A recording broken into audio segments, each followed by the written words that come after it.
Hey, y'all, Bloodwing here, back to bring some grumpiness to your internet. Welcome back to Redneck Radio, the live stream where today you get an extra side helping. And I know I've said this before, but I really love them. Greasy fried potatoes. Oh, yeah. Yeah, pan fried potatoes, eat them. That's the one food I could probably eat every day and never get tired of. Love them. With me today is Maddie. Say hello, Maddie. Hey. And hope everybody's day is going fine so far. Your week, I know this isn't Monday, so it's not like the beginning of the week, but it's still not much better than Monday because you still haven't made it to Hump Day yet. So hope it's going all right for everybody out there. How's your day been going, Maddie? It's been going pretty smooth. I had the stream this morning, and now I'm uploading the clips from the stream from the day before yesterday because when you're, affiliated on Twitch, you got to wait 24 hours. So, Yep. So I'm getting those out, and I'm also getting back into the habit of turning the transcript into a blog post and then linking the video to that. So, busy. Evil One says day 4, have had 4 hours sleep. I'm sorry to hear that, dude. I'm suffering similar things. I posted on my Twitter just a few minutes ago that my sleep pattern's getting so screwed up. I woke up at 4:30 this morning, couldn't get back to sleep. It's that time of year here in Midwest America where it's really cool at nights and fairly warm during the day, and my sinuses get wonky during that period of time. So they have a tendency of what would you call it? Post-nasal drip draining down my throat, and I'll wake up coughing several times during the night. I said coughing, not barking. Hold on. You daggum pirate dog. Hush. But yeah, couldn't get back to sleep, which of course I got sleepy at about 7 a.m., which is exactly the time I have to drive across town to pick up my granddaughters. So of course that's when I get sleepy, but I make it through the trip, get back, go back to sleep, and woke up at about 1:35. So I haven't been awake very long. And the bad thing is that's not the first time this week that it's happened. About 2-3 days ago, I was awake at 3 a.m. I'm like, are you kidding me? Come on. Which wouldn't be so bad if it wasn't that I wasn't going to bed till like midnight. So I hate it when that happens. Well, I've been an insomnia sufferer my entire life. I don't remember when I didn't suffer from insomnia, even as a little kid. I really don't remember. Just one of them things. One of them things. But Evil One says I have a broke back, blowed out knees, and 6 plates and 8 screws in my. I'm guessing he meant head there. Yeah. But what's really the problem? I'm just messing with you, dude. I get it. Trust me, at this stage of my life, I get it. It's easier to list off the things that ain't broke than is. Yeah, I had a grandmother that would give you a damage report, and every time you asked how you doing, she'd give you the damage report. So you'd be on the phone for first 5 minutes listening to her damage report. And I remember one day I cracked up my mom. She gave me the phone. It was my dad's mom that called. I spent 20 minutes talking to her and avoided asking her how you doing.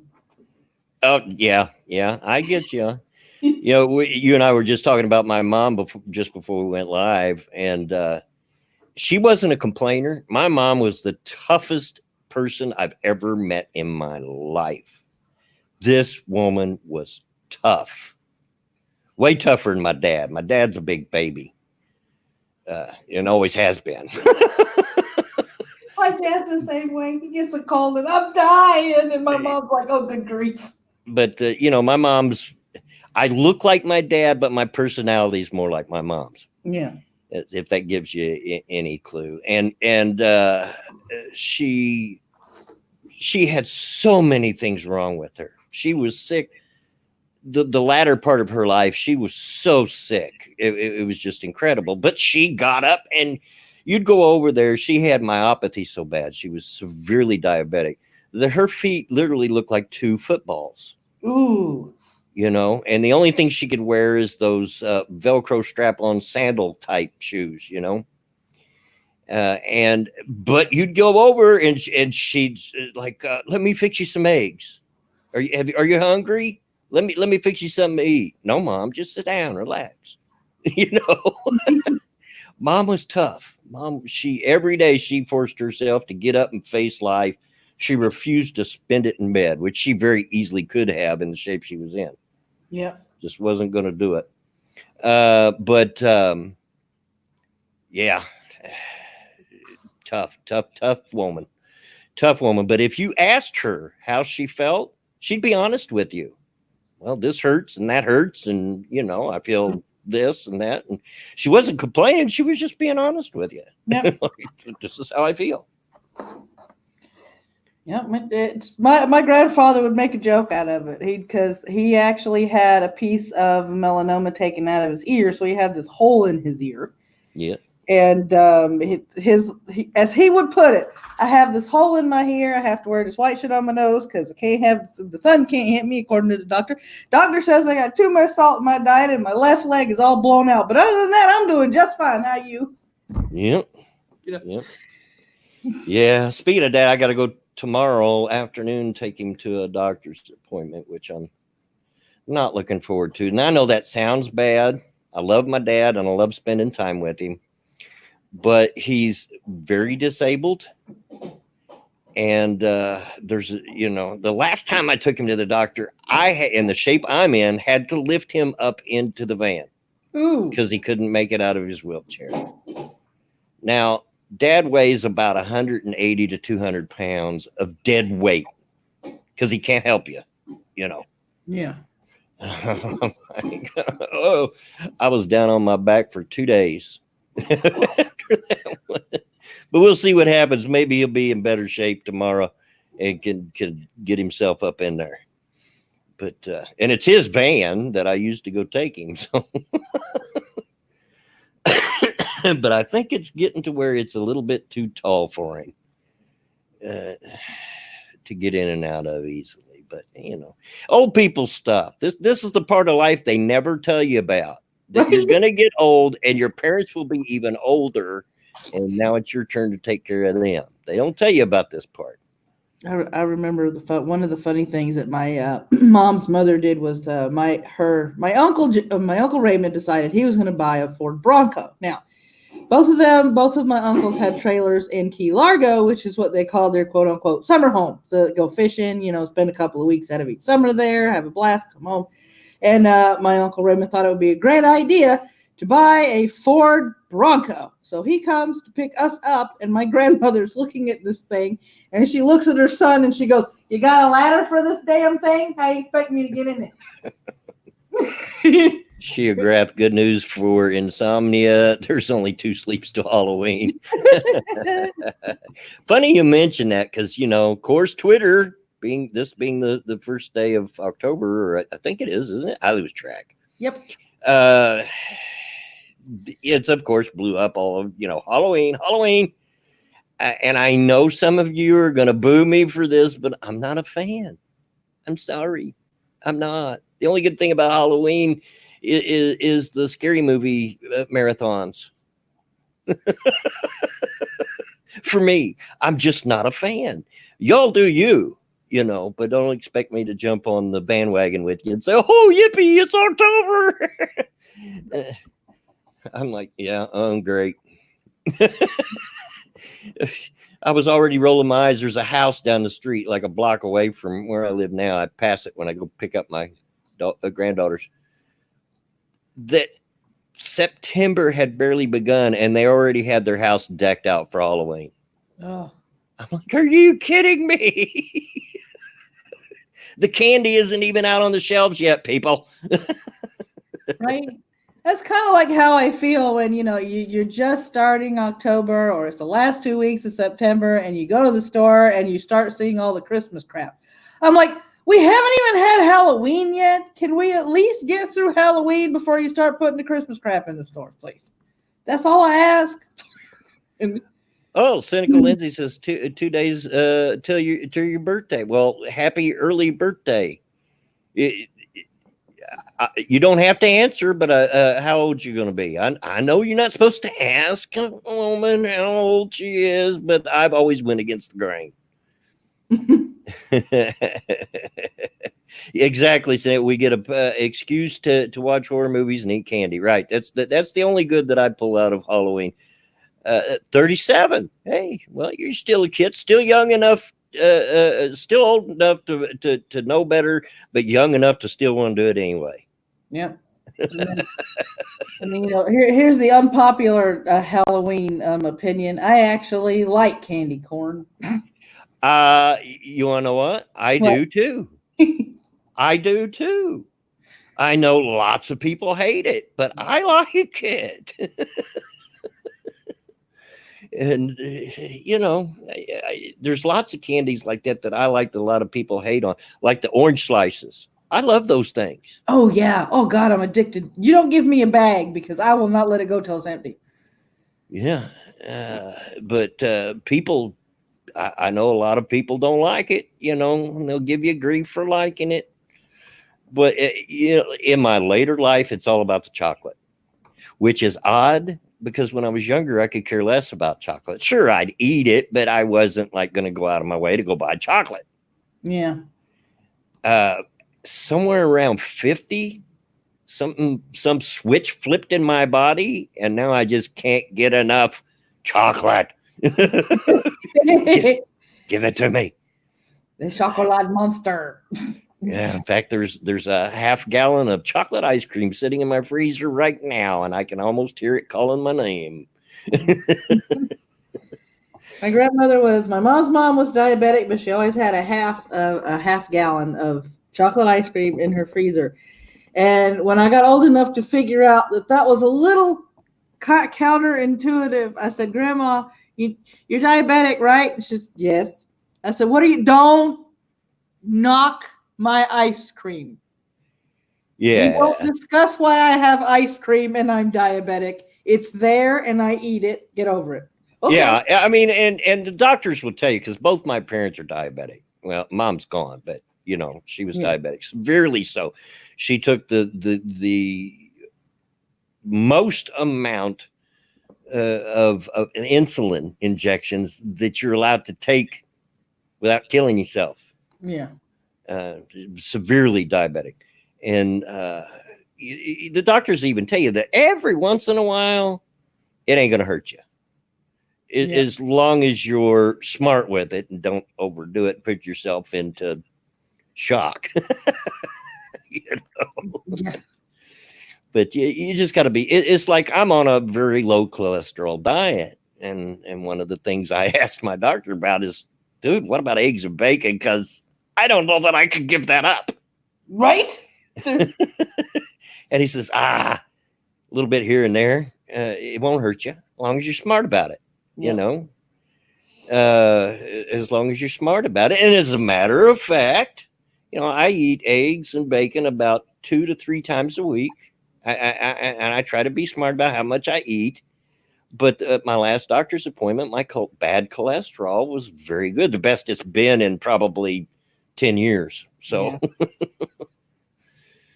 it's like I had to, when I was married to my second husband, I had to lay the law down to him because both of us had physicals, and it came back that his lipids were high and his cholesterol was high. And he started bitching that he wasn't going to go on a low cholesterol diet, and he wasn't going to do this, and he wasn't going to stop eating this, and he wasn't going to start doing that. I said, look, I'm going to tell you the same thing my mom told my dad. I said, if you do everything you can to take care of yourself and bring your cholesterol down and keep yourself healthy, if something happens to you, I will be at your side and taking care of yourself. However, if you decide to ignore everything the doctor has suggested, don't do anything to try and make yourself healthy, and you have a stroke or a heart attack, your ass is going in a home. Yeah, I tried that with my wife because she's diabetic. Yeah. She doesn't take insulin shots, but she takes the tablets. And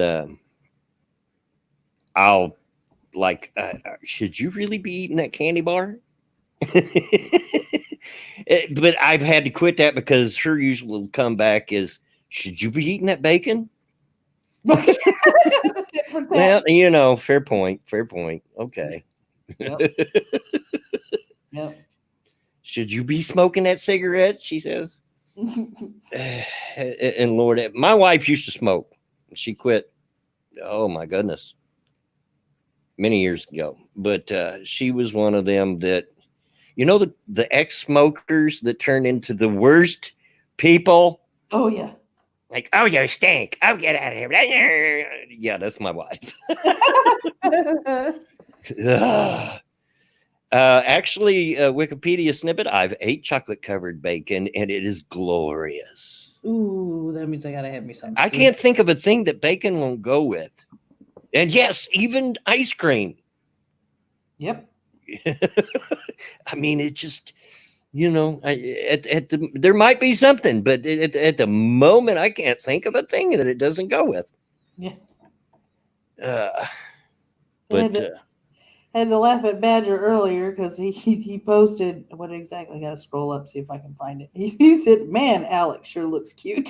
yeah. Cynical Lindsay says, I'm glad you brought that up because it's something that surprised me when it first hit me. My husband's very heavy. I'm surprised his blood pressure and cholesterol are normal. When my PAD, which is peripheral arterial disease, which is what my problem is, that's why I'm crippled.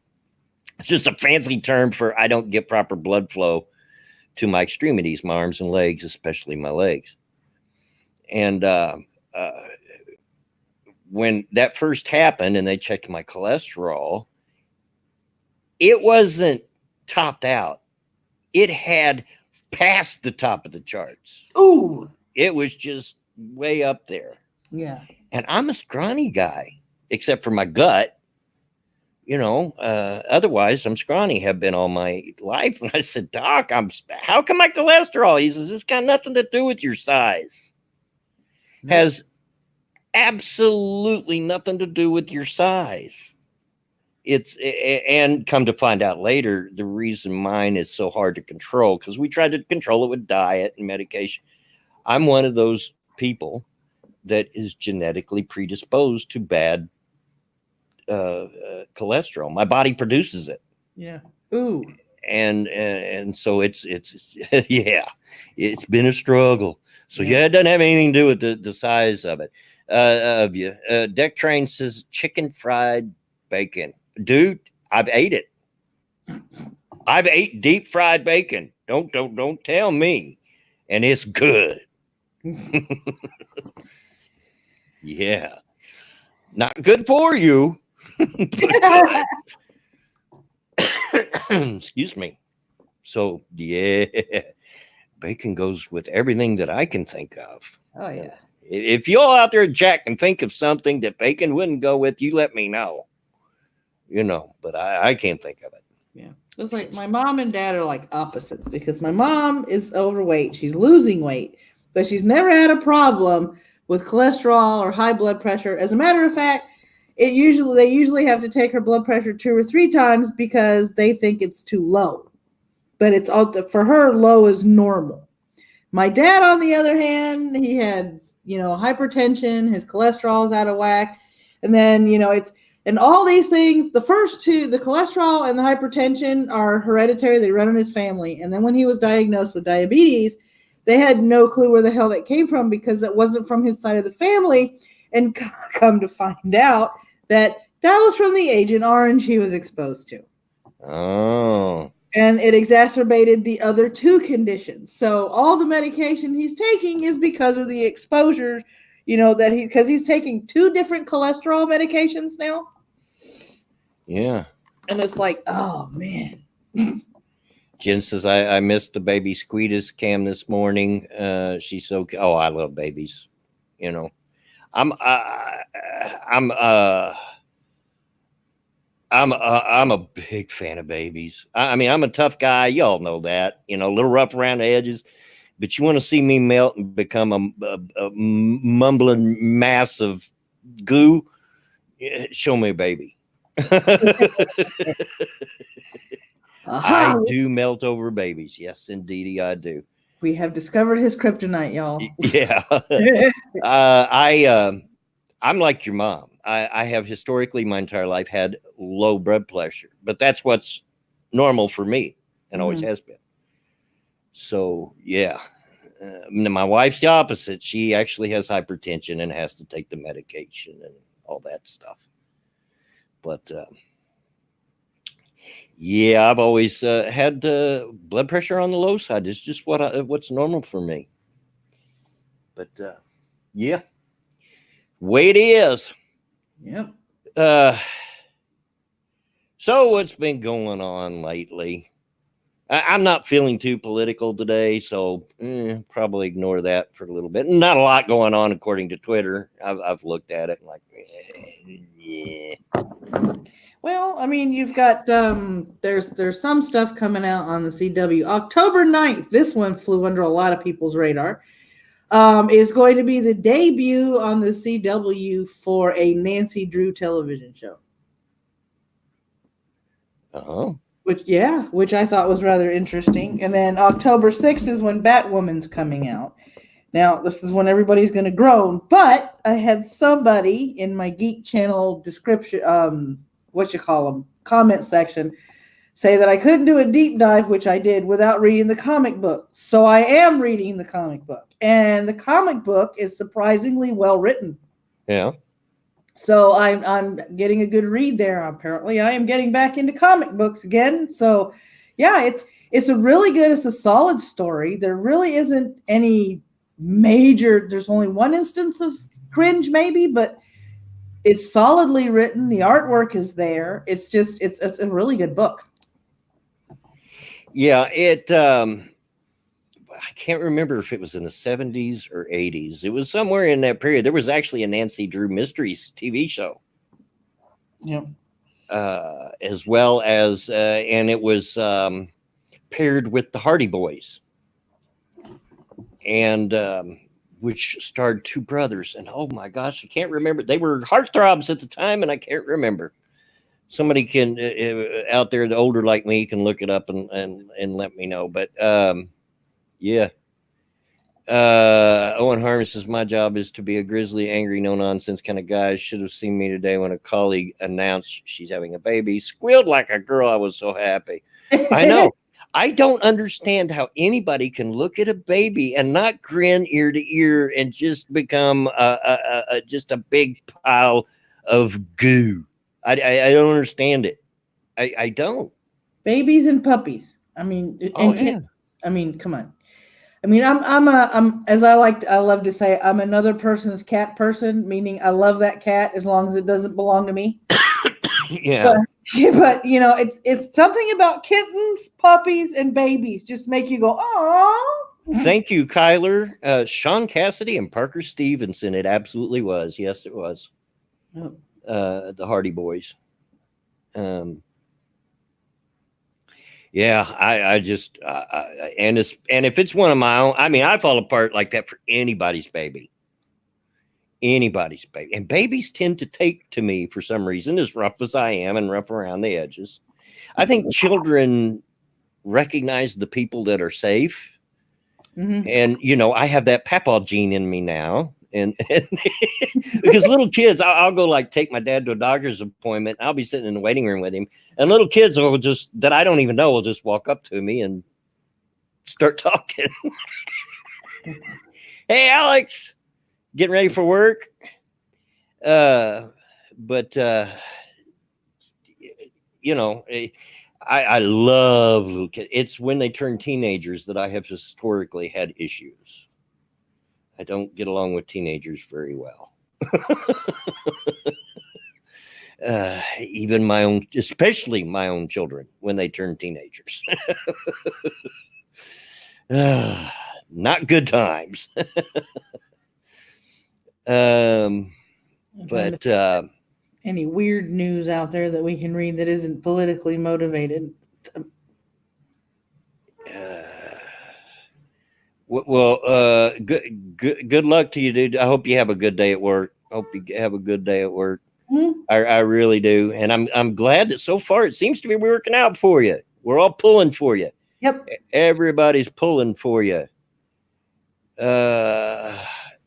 Ronan, 2 peanut butter sandwiches and a can of Vienna sausage. Oh, you too? I Yeah. thought I was the only one that would sit down and eat a can of Vienna sausage. Oh no, he loves those things. And this is the day before payday, so he's Vienna sausage and peanut butter sandwich bound, unfortunately. My whole family's like that. All of us will just sit down and eat Vienna sausages. Of course, most everybody in my family, J-Kid included, will sit down and eat potted meat too. You know,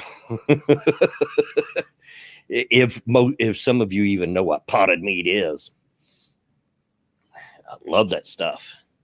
Great on a sandwich. Holy crap. I think I found something.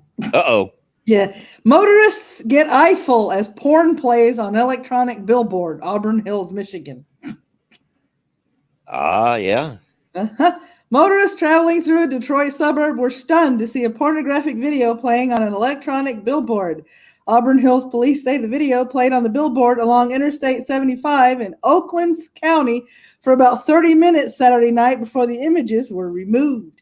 Many people called 911. Chuck McMahon says he saw the video and wondered if the billboard was advertising for a strip club. Yeah, I did hear this. I heard this on the Bob and Tom show this morning while I was taking the grandkids to work. I did hear it. I was like, what? Yeah. Investigators tell WDIV TV that 2 people apparently broke into a small building at the site and loaded porn on a laptop that's connected to the billboard. 2 men wearing hooded sweatshirts were spotted on security video. Police are asking the public to help identify them. Dr. Justin Camo saw the video. He says he immediately assumed that someone had hacked it. I guess so. About but they were, the 2 guys were caught on camera though, so maybe they'll catch them. I don't know. Yeah. A Grillin' Pirate Pete says pickle bologna, which is a Southern thing. A lot of you may not have heard about it. And if we're talking about real pickle bologna, the big coiled thing in the huge gallon jar, I'm down with it. If we're talking about the tiny little wiener looking stuff, not so much. I'll eat Vienna sausages. They're not my favorite. I can't stand the taste of bologna. I can't. I don't like bologna, and I don't like hot dogs because I think to me it's the same meat. Tastes the same. I will eat that. It's not that I hate it. It's in that category of things that I will eat if I have to, but I'm not going to go out of my way to go get it. You know what I mean? But pickled bologna is a whole different animal. And oh my gosh, there's nothing like sitting down with a bunch of crackers and sliced pickled bologna. Just slice it right out of the jar and put it on the crackers with a little bit of cheese. That's some good eating right there. See, being Cuban, give me some saltines and some canned sardines. I'm good. I like sardines if it's the packed in mustard kind. Don't care in the packed in oil kind. But I do like the packed in mustard sardines. Yeah, I had somebody try and turn something around on me when I was working at Pizza Hut because he's like, well, because we were talking about the anchovies on the pizza, and I'm like, I can't. The fish don't go on pizza. And he goes, this is coming from people who eat sardines out of a can. I said, again, it's out of a can. You don't put sardines on a pizza. No. I like. Of course, you don't really have to say it anymore because if you want anchovies on a pizza, you got to ask for it pretty much anymore. Mm-hmm. But when I was younger, you had to be sure because I like my pizza with everything on it. Just put it all on there. Yeah. And yes, that includes pineapple. Bite me. I like pineapple on my pizza. I like everything on mushrooms, black olives, everything. Just pour it on. If it's in your store, put it on there. But you had to be sure and say, but not anchovies. No. I remember being a delivery driver. I can attest to the fact that when you have to deliver that frickin' anchovy pizza, it takes 3 to 4 deliveries after that one to get the smell out of your vehicle. Yeah. Ooh, God. RJ Bandsman asked if I mind if I played my. Why would I care? about that. Weird Al, that's a great song. It's a parody of My Sharona. Yeah. Weird Al's awesome. Love Weird Al. Oh yeah. Yeah. You don't have to tell them anymore because, like I said, you got to specifically ask for anchovies before they'll put it on there, at least where I live. But when I was younger, you had to be sure and tell them, don't put it on there. I don't want it. But yeah, excuse me, getting a little bit of dry throat there. Let me get a drink here.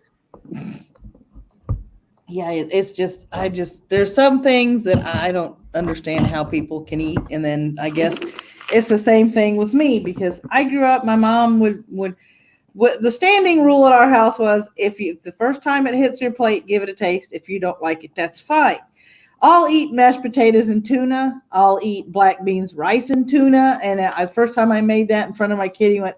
I said, "Don't give it a try before you stick your tongue out and make that face." Deck Train says the Elvis sandwich, Bloodwing. If you're talking about fried peanut butter and banana sandwiches, yes, I have absolutely ate them, and they are glorious. Oh yes, I can understand why he was addicted to them. They're very good. Oh yes, they are. Yes, the problem, Deck Tran, is outside of Miami or Florida in general, finding a good Cuban sandwich is difficult. Jeff T. Rowe, YouTube recommended I come watch your videos. I'm sorry they did that to you, Bloodwing. No, I'm not. Come on in. You're welcome. Sit down. Hope you like what you hear. This live stream is like a box of chocolates, is what I'm fond of saying. You never know what you get. We're liable to talk about just about anything. Sometimes it's a little politics. Sometimes it's funny stories. Sometimes it's just about our lives. You never know. Right now we're talking about food. Yep. So. Yeah, a good peanut butter and banana sandwich can't be beat, especially when you have it with a glass of chocolate milk. Well, I'm one of them weird people that my least favorite peanut butter sandwich is a PB&J. I will eat them. Yeah. But I'm not crazy about them. See, I'm not my favorite. But I'm the odd mutant that doesn't like grape jelly. My favorite peanut butter sandwiches usually gets the reaction of "hey" from people to hear about it. My favorite, my go-to is peanut butter and Miracle Whip. I've never had that. Love it. The tang of the Miracle Whip just goes well with the nut of the peanut butter. It sounds disgusting. I will grant you that, but it's great. And there's my daughter, Mama Minnie, in this with my second favorite peanut butter sandwich, peanut butter and pickles. And it has to be dill pickles. Thank you. Oh, yeah. Peanut butter and butter. Yep. Peanut butter and cheese sandwiches. I eat them all. And I will eat peanut butter and jelly, but it's not my go-to. It's a little ways down the list on my favorite peanut butter sandwiches. Yeah, I just, like I said, I don't like grape jelly. For some reason, I love grapes. I can eat grapes till they come out my ears, but I don't like grape jelly. I don't like grape candy. I don't like grape juice. Everybody says I'm weird, but I'm like, I've always been that way. Well, I like grape. I do like grape soda if it's good grape soda. I do like grape jelly. Oh, my mom, when I was a little kid, we used to have a grape harbor, and she used to make homemade grape jelly. Oh, I miss those days of being in the kitchen while mom's canning stuff. Oh my gosh, and the smells all through the house. Miss those days. Does anybody even can anymore? I don't know. I want to get to the point where I go to like farmers markets and start, because I used to can when I was married to my second husband. I had a vegetable garden in the back, and I would turn the cucumbers into dill pickles, and then the bread and butter pickles, and relish and all that. Yeah. Now the only thing about grape that I don't like is grape Kool-Aid. Yeah. Oh, that's disgusting. Do not like grape Kool-Aid. I don't like the orange Kool-Aid either. Sorry. And I don't like watermelon anything except for watermelon, because for some reason watermelon candy is just bleh. I had that discussion at my son-in-law's wake. I was sitting there and they were serving watermelon. And my granddaughter, the one that calls me Moo Pa because I have a cow's artery in my groin now, uh, was sitting there eating and going on, just really loving her watermelon. And she said, "Don't you want some watermelon, Papa?" And I'm like, "No, baby, Papa's not real nuts about watermelon. My dad loves it. He's crazy about it. It's a and you know, oh, well, you're crazy if you hate watermelon." I said, "I didn't say I hate it. I said I'm not nuts about it. I'll eat it, but I'm not going to go out of my way to go buy a watermelon." Right. It just, I don't know. It just, yeah, yeah. I'm just kind of meh about it. Okay, I'll eat it if it's there, but if it's not, eh. Yeah.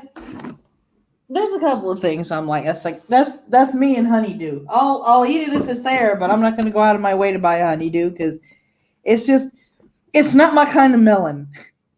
I know some Yeah. people can eat the heck out of it, and I'm like, I just really Mama Minnie says, "You don't have to tell me, baby. I'm well aware that your kids love watermelon." Yeah. And Pat, you do realize that you're being the stereotypical black man now. Watermelon is the food of the gods, and I know how you feel about chicken. yes. I mean, I'm just saying, okay? I'm just saying. Love you, Pat. You know that. I like bananas. I really like bananas. I do. It's hard to keep bananas when you've got a ton of grandkids in your house, but yeah. Yep. Uh, I do like bananas, especially like bananas on my morning cereal. Oh, Oh, that's good stuff. Good stuff. Uh, but yeah, oh yeah. I like cherries, depending on what it's in. Depending on what it's in, I made a mistake. Pat says I'm jamming the stereo in this stereotype. Hey, buddy, you go on. You go on. The thing is people say, "Oh, well, you know," they think black people. "Oh, well, watermelon and fried chicken." Where do you think? You know, tell this story. When I worked at the limousine company, there was a soul food restaurant that opened up in the area, and people were just raving about the soul food, right? And everything, and it was getting on lunchtime, and one of the drivers come around as they would. "Hey, I'm going to the soul food restaurant. You want me to pick you up anything?" Right? So, yeah, sure, fine. And I ordered. I can't even remember now what I ordered, but it come back, and I'm like, "Soul food? Well, this is just home cooking to me." I said, "Well, no, that's soul food." And I said, "Really?" Because think of where do you think the black people got those recipes for fried chicken and all that stuff, you know, and colored greens and all that? They got it for the poor white folks. You know, yeah. Love me some soul food. If that's what it's called, I love it because that's what I grew up on. Yeah, I was like, I got frustrated at my general manager when I was working for O'Charlie's because he scheduled us all to work on Mother's Day. So here we are working on Mother's Day, but we didn't realize he had cooked for us. So we walk in there before the restaurant opens, and we've got all this food that he says that we can eat, and then I go over and I put some macaroni and cheese on my plate, and I'm taking it, and oh my God, this was just heaven on the plate, this macaroni and cheese. And I looked over at him, I'm like, "Cleveland," he was a big black dude. I said, "Cleveland, can I please have this recipe?" And he laughed as he walked out of the kitchen. I'm like, I take that as a no. Oh, I love cynical Lindsay. I love collard greens, especially if they're spicy. And I like to put a little bit of bacon in mine. Bye, Alex. Have a good day at work, dude. Have a good one. Yeah, Mama Minnie says collard greens are iffy. It's all about how they're made. Mac and cheese, though, that's my soul food. Yeah. My crew will eat a ton of macaroni and cheese. They absolutely will. And myself included. I don't mind mac and cheese. Oh no, a good I don't mind mac and cheese at all. a good pan of mac and cheese, and this little this little lactose intolerant person will go, I will suffer. Give me some more. Uh, There are a few yeah, things I suffer for with my lactose intolerance. Good mac and cheese is one of them because sometimes that can be really hard to find. yeah. Of course, my mac and cheese, I tend to save to put tuna in. I mean, when the cupboard gets bare, it's a good slap together meal. Just a couple of cans of tuna and the mac and cheese, and Yeah, voila, you got something to eat. yeah. Uh, but yeah, collard greens, black eyed peas, and ham. I like black eyed peas too. Dude, my roots are southern. They're very southern. Of course, I like black eyed peas. Okay, but if he's still listening, he's gonna laugh because I got burnt out on black eyed peas because Yeah. over 20 years ago, the first time Ronan and I were together, I was staying with his dad and him and his brother John. And every dinner was one meat, one vegetable, and black eyed peas. One meat, one vegetable, and black eyed peas. Every day, black eyed peas, black eyed peas. When I got back over to my parents' house, so that mom's cooking dinner, and I'm Mom, what's for dinner? She goes, well, we're having pork chops, we're having mashed potatoes, and I'm making black eyed peas. And she heard me go, ah. She went, what? I explained it to her. She started laughing. I'm like, I've just got to get used to eating them again because I just got tired of them because every day it could be everything else was different, but every day was black eyed peas. And it's not that I don't like them. I know I'll get back around to eating them again. They're just. Yeah, I get it. You get tired of something if you eat it every day. But like I said at the top of the stream, I don't think that could ever happen to me with fried potatoes. Oh, no. And I'm talking about just plain old fried potatoes, not with onions in them, which I'm not opposed to. I like them with onions in it, but I love them just fried. Cut you up some taters in some oil and fry them in a cast iron skillet, and just put a little salt and pepper on them and eat them. That's me, and I think I could eat them every day and never get tired of it. Yeah. Because I just love them. Your boy Pat says beans. I don't want no beans, pal. Yeah, I'm not a big fan of pinto beans. I absolutely will eat them. Of course I will. I'm a redneck.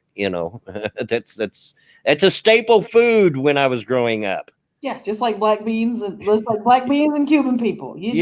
Pinto beans and cornbread is a staple. But it's kind of like Maddie. I kind of got burnt out on them. Now, if I'm going to eat them, I prefer to have fried potatoes with them. And I take fried potatoes, put them at the bottom of the bowl. Then I put my pinto beans on top of that with your cornbread, crumble it in. Mm-hmm. And you got to have a fresh green onion on the side. And you take your bite of that, and you take a bite of the green onion. And you take a bite of that, you take a bite of the green onion. Now that's good. That's the way I prefer to eat my pinto beans. But chili with beans, double fruit zero.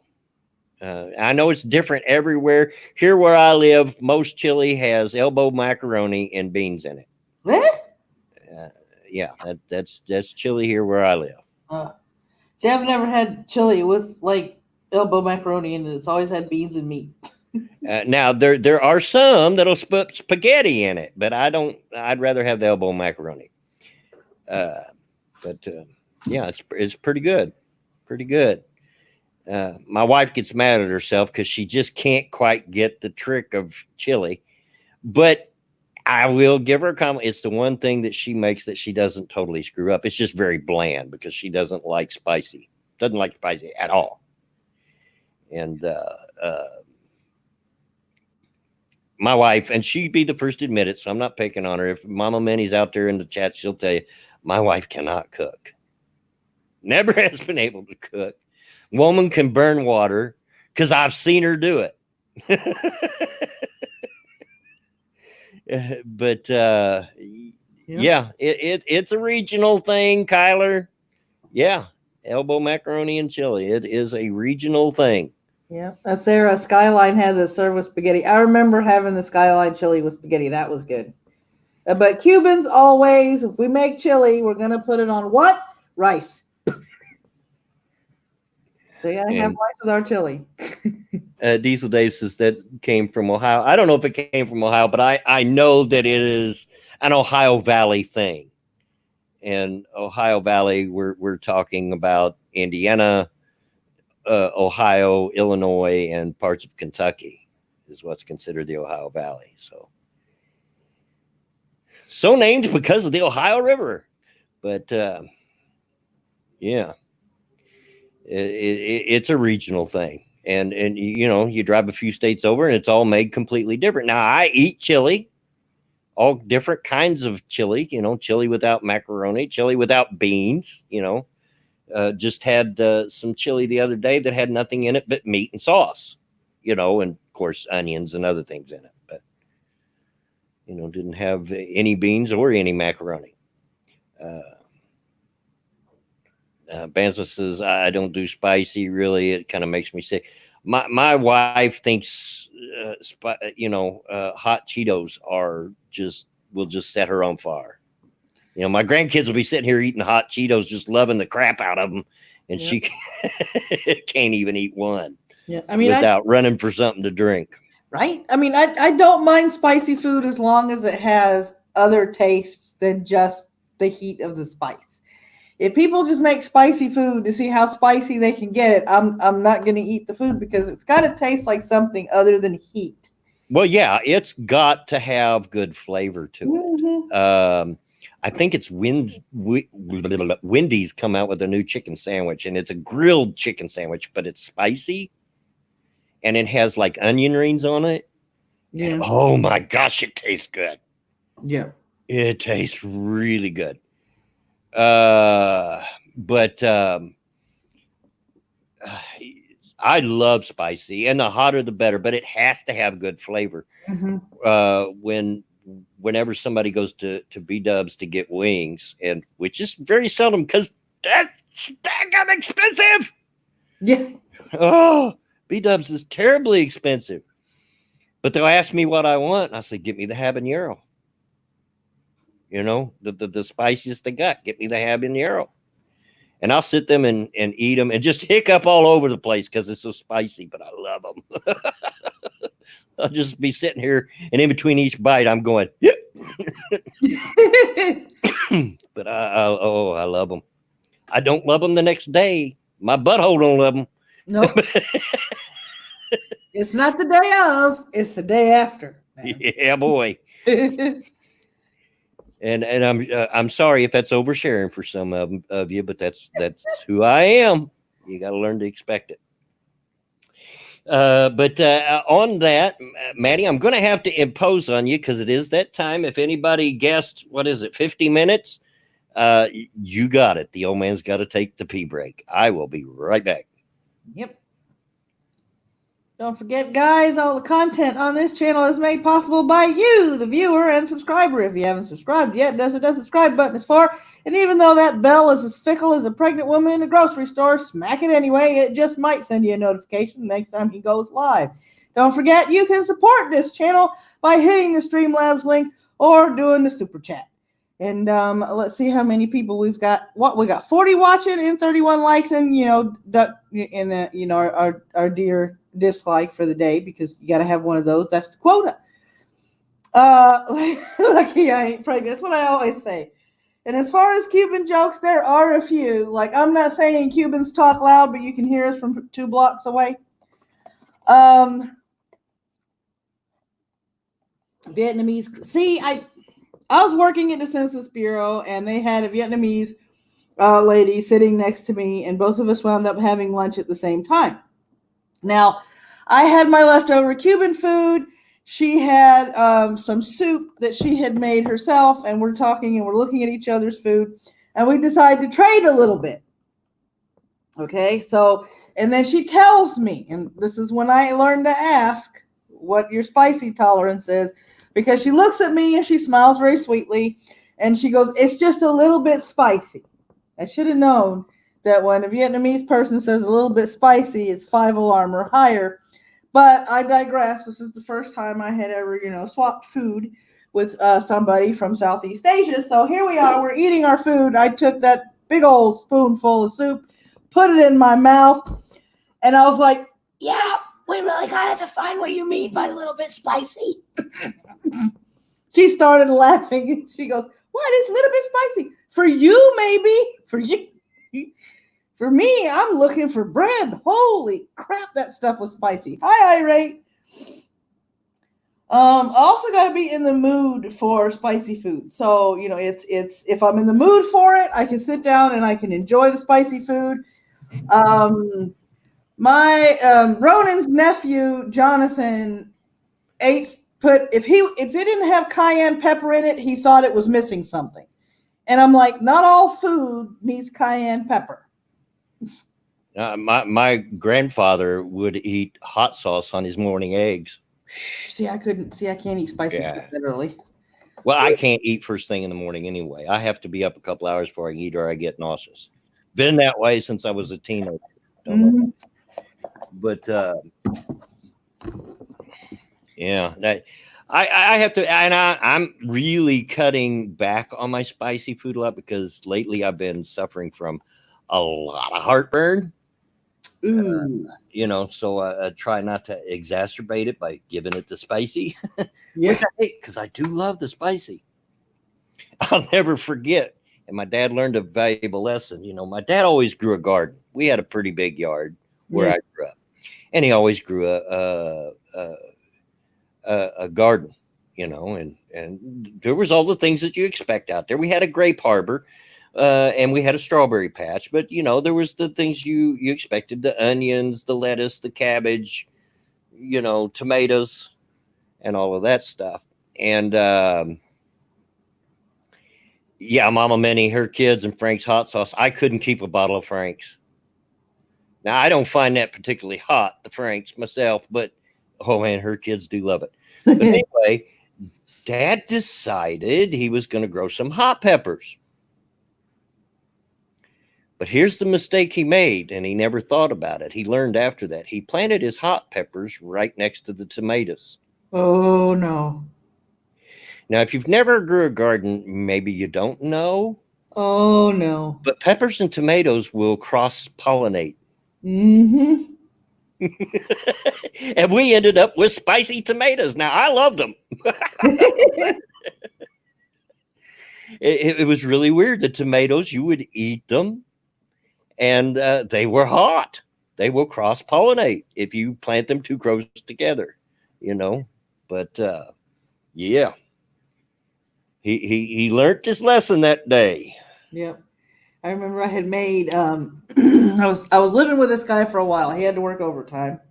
It was Sunday, so it was a football day. It was in the fall, and I said I was going to make chili. And I asked him. I said, "Well, how hot do you like your chili?"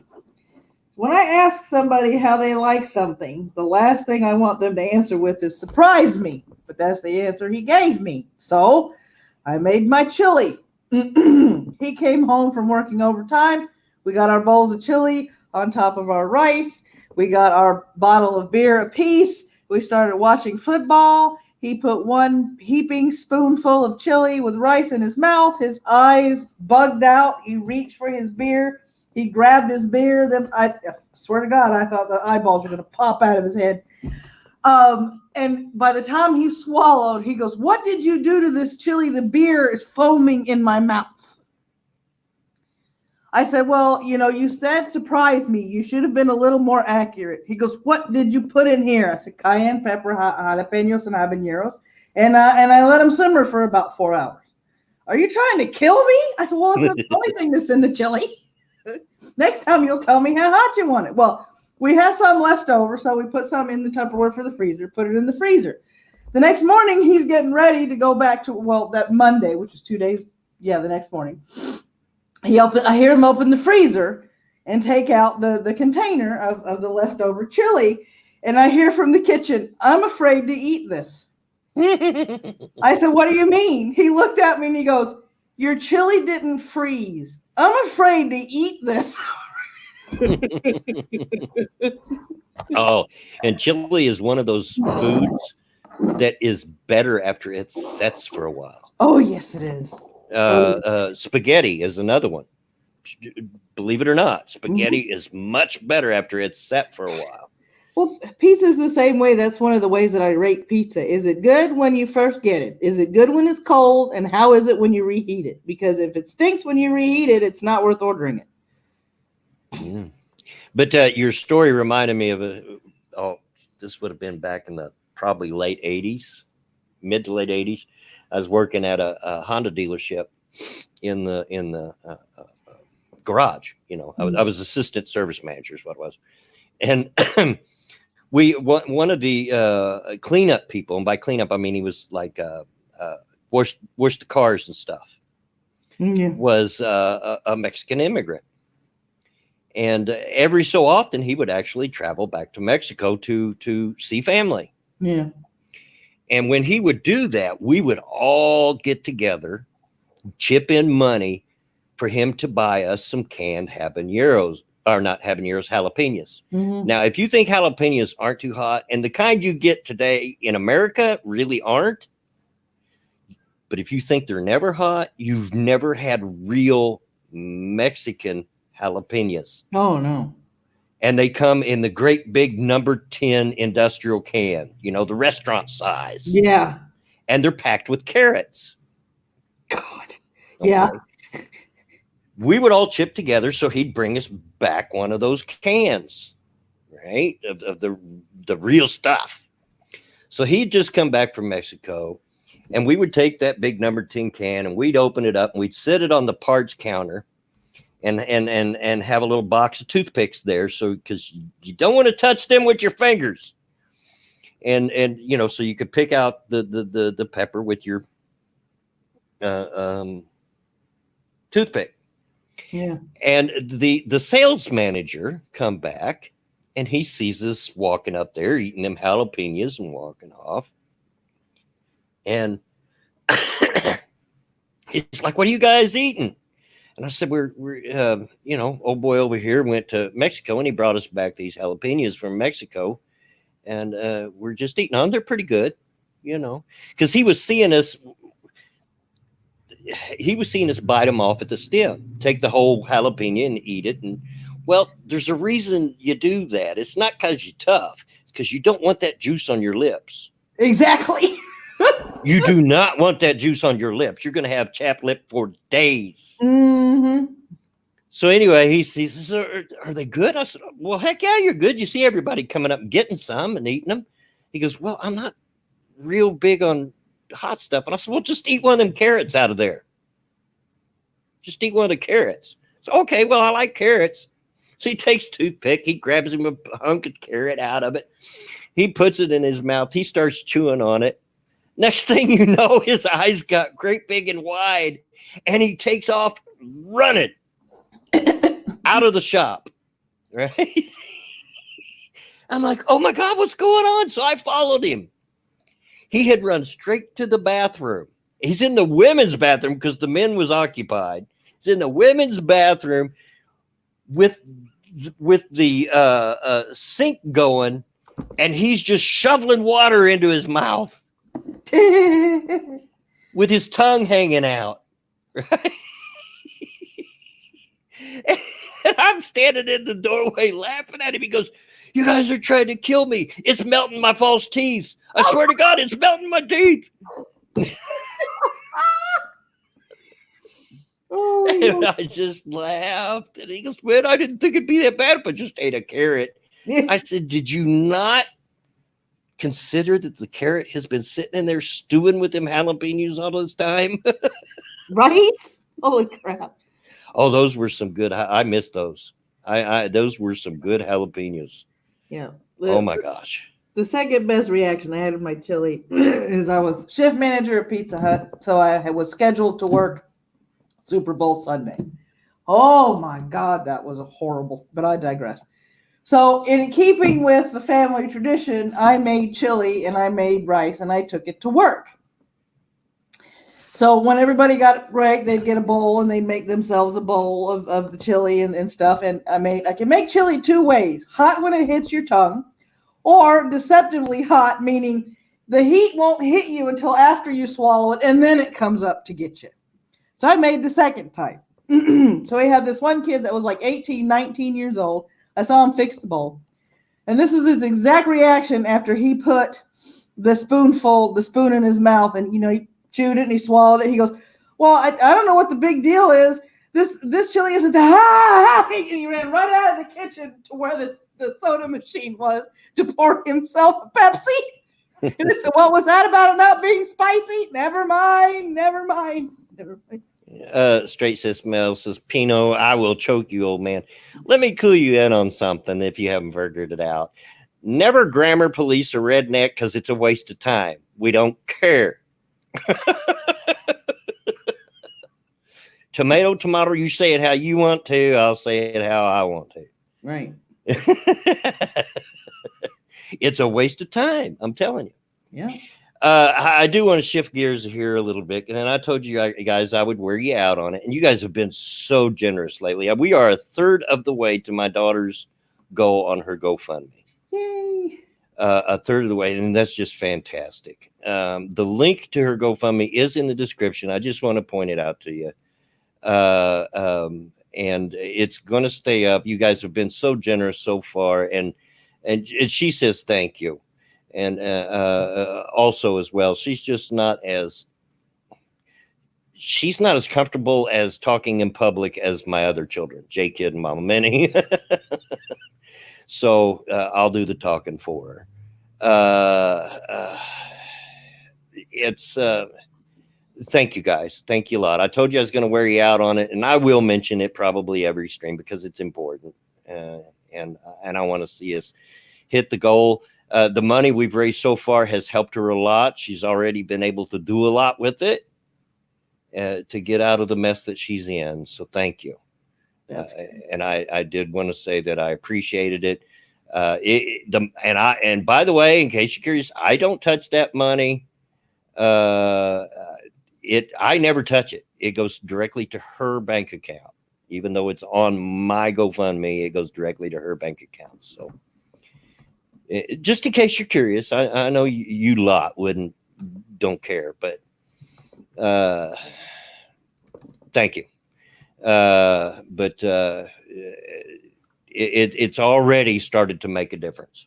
So you guys are awesome. Having said that, and it gives us something to talk about for a minute, and I talked to you a little bit about it before the stream. Mm-hmm. Everybody's been so wonderful since this all come about. Been so wonderful to me and all that. But I have had 2 people on Twitter give me grief about having a GoFundMe. And they are from opposite sides of the spectrum.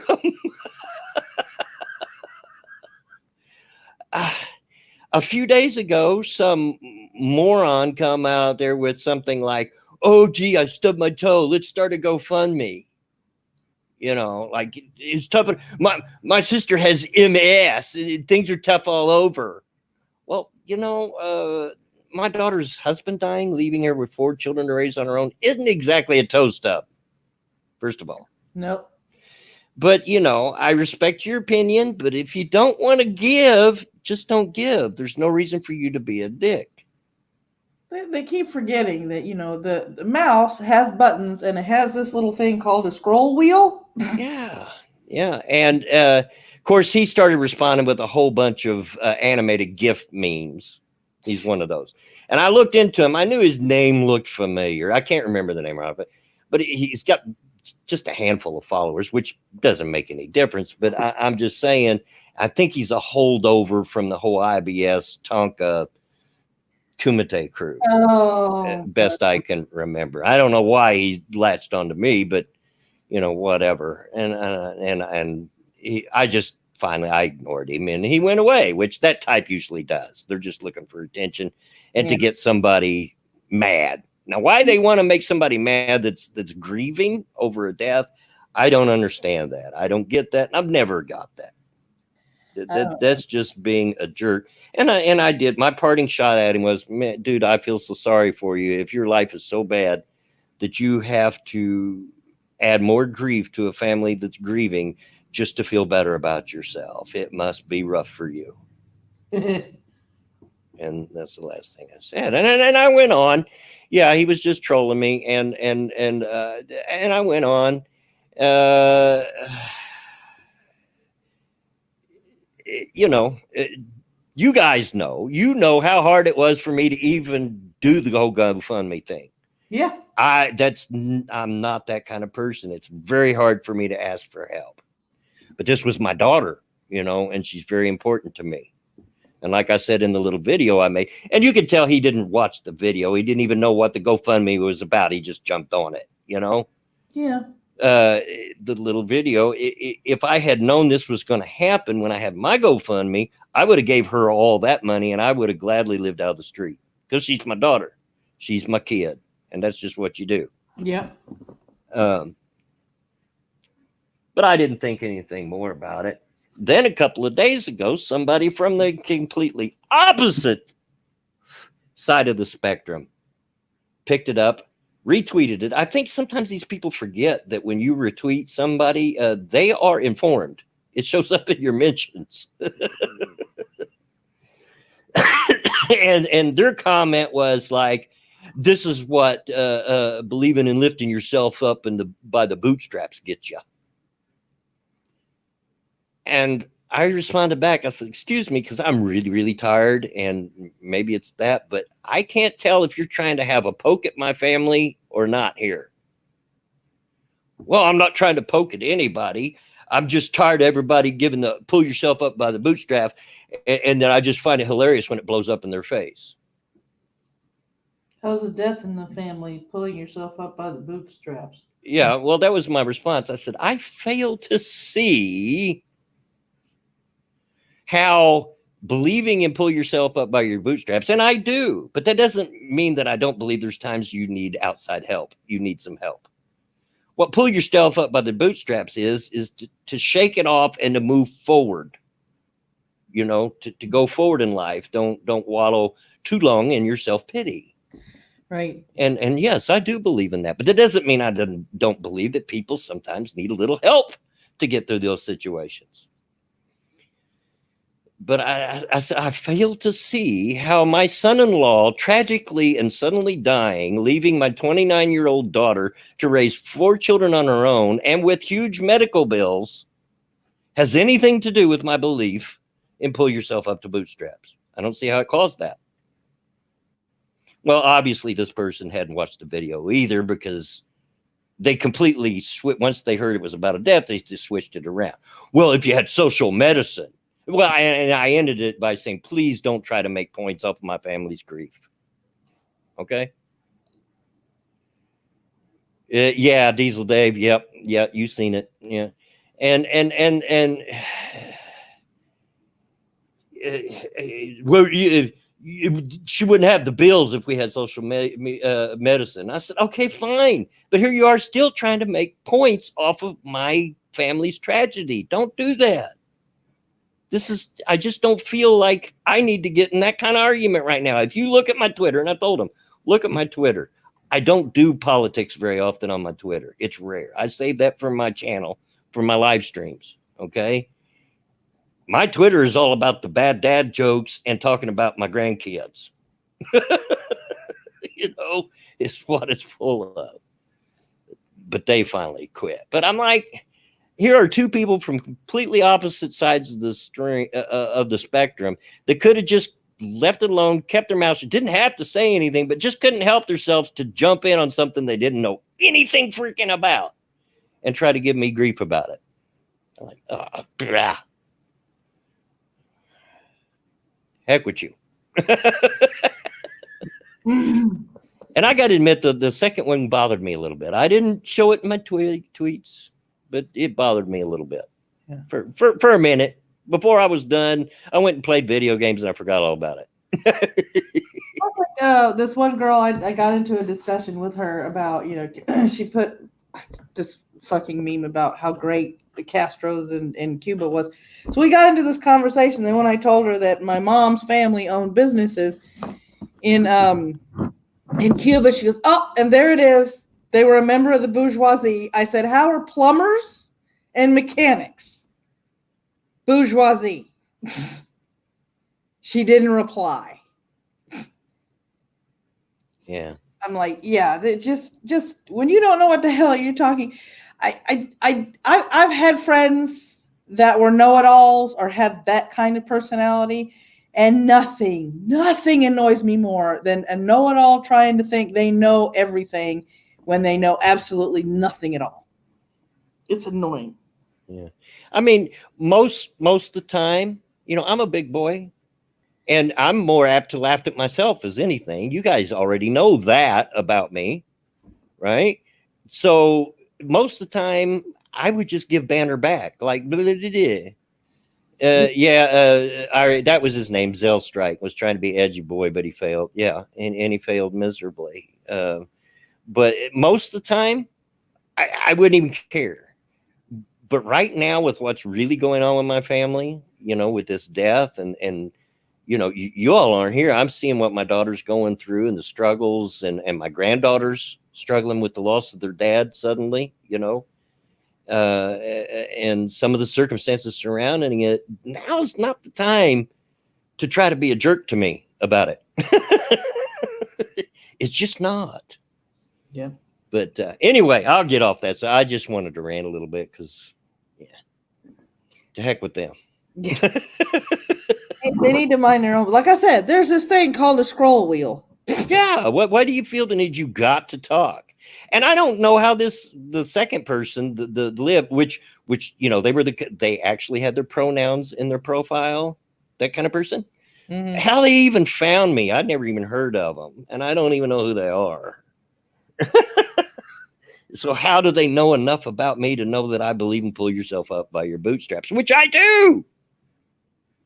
I do believe that, but that doesn't mean that I don't believe that sometimes you need a little help with that. Yeah. Pull yourself up by your bootstraps don't mean you do it all by yourself. It's a mindset. It's an attitude. It's like, okay, life has threw me a big curve. So I've got two choices. I can lay down and die, or I can get up and face it. Yep. And pull yourself up by your bootstraps means you get up and face it. Yep. That's all that means. Yes, some people don't get that. Because, sometimes life can be a real jerk. Mm-hmm. But anyway, we'll get away from that. Diesel Days, they don't know about us Midwest boys, right? I guarantee they don't know much about redneck culture either. And because I know from all my family and everything in redneck culture, if you mope around feeling sorry for yourself, somebody gonna smack you in the back of the head. Say, knock it off. Yeah. Stop it. Life's tough all over. Mm-hmm. It's like, I think it was a couple of months ago when I was posting some stuff that I liked on my Facebook. I was sharing it. And then all of a sudden, I had a couple of people that were supposed to be friends of mine trying to tone police me and said, let me get this straight. You can post all the shit that you want. And I've seen a lot of shit that I don't agree with that you post. And I do this thing called scroll by. Can't you do the same thing? Why do I have to be tone policed? Yeah. They tried to, justify. I'm like, no, this is my timeline. You don't like it, you don't have to post on my timeline. You can just scroll by. You're asking my daughter if she likes my jokes. You got to understand that she's been listening to my jokes for over 30 years. She's a little over them by now. Now her kids think they're the funniest thing ever. And yes, my jokes are better than, we have a saying around here. We'll hear a really bad joke. We'll all look at each other and say at the same time, mom joke. Because my wife has no sense of humor. None at all. We make it a thing once in a while here to watch Monty Python Search for the Holy Grail. And we'll all sit here and say all the lines. We'll take turns, We know the movie that well. We've watched it that often. But the other reason we do it is because we know it drives my wife nuts because she hates it. Has no sense of humor whatsoever. But yeah. Yeah, she admits that she was better than my mom's attempted joking RJ, trust me. But yeah, I'm pretty sure my daughter's over my jokes by now. But her kids, my grandkids, are still young enough that they think Papa's pretty funny.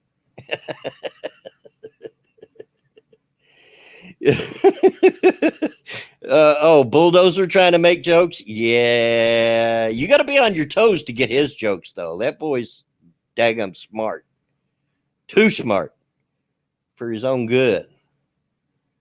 He was like 6 years old, and you ask him what he wanted to be, and he said, "I want to be a paleontologist," and he could say it perfectly, and knew exactly what a paleontologist was. Now, not every 6-year-old can claim that. Nope. Most 6-year-olds would just say, "I like dinosaurs." Yeah. But yeah. Let's see what else has I got. Oh, another little thing I noticed on Twitter. I don't know if you've seen it, Maddie, but there's a little short video clip going around on Twitter lately, and it shows a race, a foot race, and shows this male athlete just blowing past a female athlete in the foot race, just blowing them away. And they were using an example that, this is a woman athlete in her prime, and this fellow still passed her with ease. Yeah. The point being that, men and women are built differently. Yep. Because it had to do with this whole trans female in women's sports things. Yeah. And just for grins and giggles, and because I didn't have anything better to do, I actually clicked on the video itself to see what kind of comments were under it. Oh boy. Oh my gosh. A lot of them were, reasonable. Like, yeah, it's just the first thing I seen was people coming out and screaming, "Well, this was a mixed race. This was a mixed race. You're being dishonest." Okay, so it's a mixed race, which, if you don't know, they do have. It was a mixed relay, which means the teams are made up of both men and women. Okay? Right. Mm-hmm. What's that got to do with it? For the clip that was shown, it showed the male running right. I mean, it was just, he just breezed right by her. Yeah. And she was obviously running as hard as she can. Yeah. It's biology, folks. I'm sorry, but it's biology. So that's got nothing to do with it. Okay, so it's a mixed race. So what? It doesn't change the point. No, it doesn't. Then you got other people saying, "Well, it's apples and oranges because that guy's still got all his testosterone, and trans women don't." That depends. You need to follow the science. They were claiming that we won't follow the science. Well, with a really short Google search, and I'm talking short, and you know how Google likes to hide things that aren't exactly PC, but it's right at the top. First of all, at least 75% of trans women never get rid of their testosterone. Oh. Medical fact. And it makes sense. Biologically, they were born male. Their body's going to continue to try to produce testosterone. Yep. And it doesn't matter what kind of medication and how much you're taking, there's always going to be that fight going on in their body. Yep. Okay.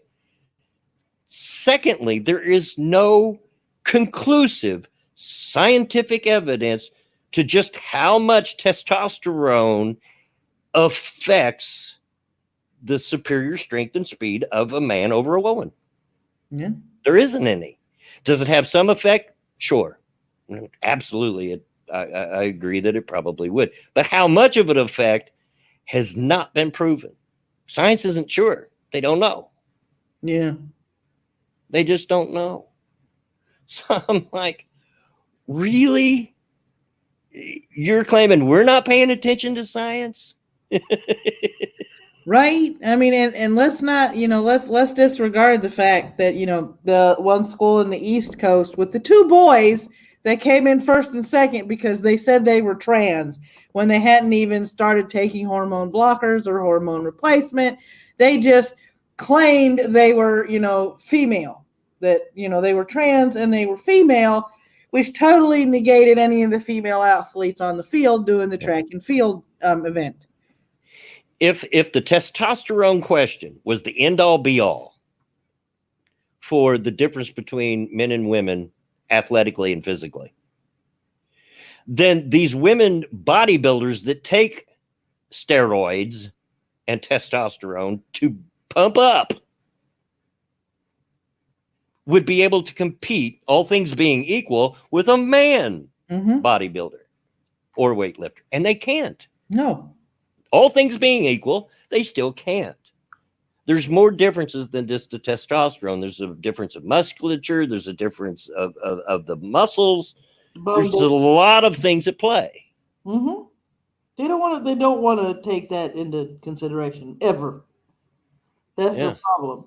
They don't want to look at all the science, just the science in so much as it backs up their argument, and that's it. Now, look, if trans women want to compete in sports, I'm not a problem with that. But start their own division. Yeah. That's my solution. Start your own division. Don't compete with the women because that's unfair. It's totally unfair. Start your own division. Mm-hmm. You know, of trans women that are competing. Yeah. I mean, it makes sense to me. Or Jedi goes, well, or you could just compete against the men. Yeah. Yeah. You know, trans women in motorsport. There's been women in motorsports, and I'm not against it. There are some pretty good women drivers out there in motorsports. There's even women that are in the drag circuit. You know, funny cars and dragsters and stuff. And that's all about really quick reflexes. It's all about how fast can you shift. Yeah. But yeah, I don't get it. I don't get it. How people can think that that's even fair and how they can even be promoting it. I mean, almost every example of it that I've seen, it's been an unfair competition. You know. Yeah. But it's like it's they're working. We're seeing this more and more. These examples of them working against their own movement because at first, we've got to get the women elevated. Now the women have their own sports divisions and they're considering their own sporting events. And now here comes the trans and I'm doing the trans with the air quotes, not the transsexuals, the other trans people that just want to identify without doing anything to change. And, they're encroaching on the female athletes. And I'm like, okay, so now you're working against the females that fought so hard to have this on their own. And now you're fighting against women to be able to compete against women. Because in some cases, these people don't even transition from male to female because you couldn't beat dudes. Yeah. It's Diesel Davis says, don't dare bring up Danica Patrick. She was garbage. You didn't hear me say Danica Patrick. You do realize there were plenty of women drivers, even in NASCAR, before Danica Patrick.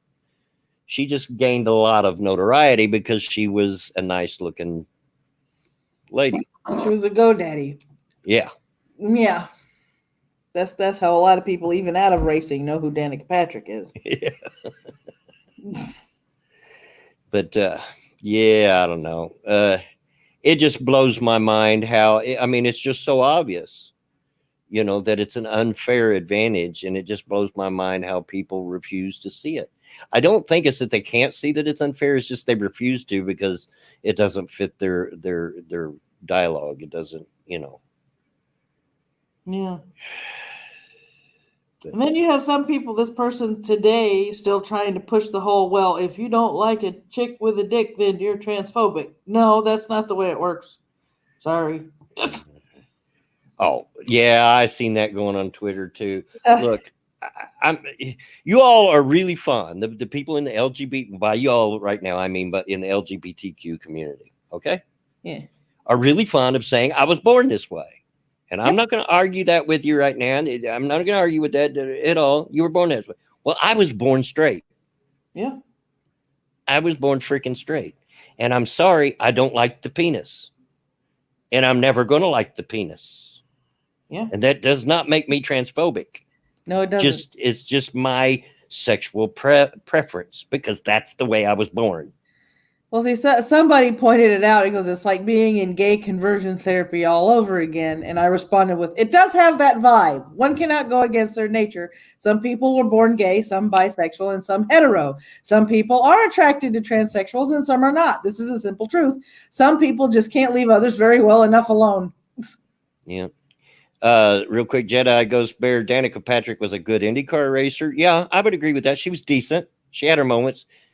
She should have stayed there, and I do agree with that as all. No fault in not being Tony Stewart. Is Tony a good driver? Yeah, but don't get me started.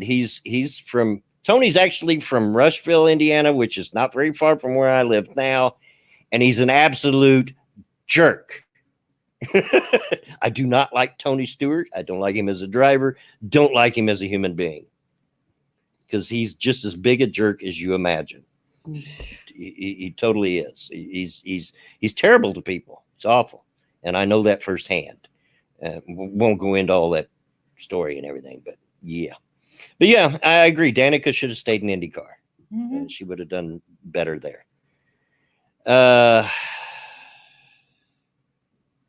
Anyway, Jaeger says, I'm gay and I won't date a trans person. Yeah.